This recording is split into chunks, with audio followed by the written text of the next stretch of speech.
So I continue to plug the rest of the cables on the harness, but I wanted to touch base on these three cables, this green, brown, and blue cable.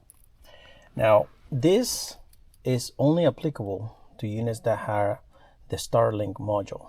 In my case, because this is a limited edition vehicle, and I do have an active Starlink subscription for remote unlocking of the vehicle, tracking, remote immobilization, SOS for roadside assistance and emergency calls, and also the eyesight camera on the front. So in order to preserve all that functionality, you need to replug the Starlink module, and these three cables need to be plugged to it. So what I'm going to be doing is taking that black box, and I'm going to show you later on, disconnecting it from the original OEM cage, and then bringing it back in here and plugging these three cables into it.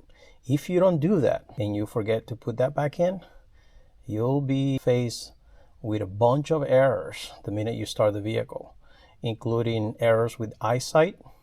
You won't have any audio on the front speakers because the front speakers are used by Starlink for communicating with you when you make that call. So they're using the front speakers. So this breaches the stereo front speakers.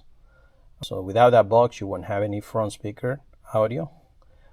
And so you need to reinstall it and plug these three cables and then accommodate space for the box in the back. So I'll show you guys what I'm talking about. I'll take it apart and bring it back in and connect it.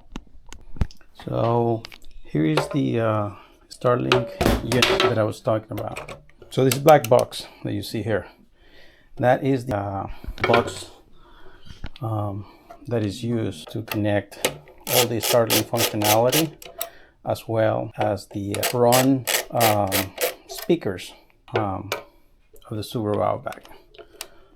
All right, I'm back at the vehicle. As you can see, I have reinstalled the Starlink module, plugged both of the power cables, as well as the green and brown cables. I'm also installed the clips that I told you should install due to 7. Those are gonna clip into these holes. All right, I'm gonna go ahead and start that marriage process. All the ports are ready to be plugged on the back of the unit, and I'll come back once I have it up there.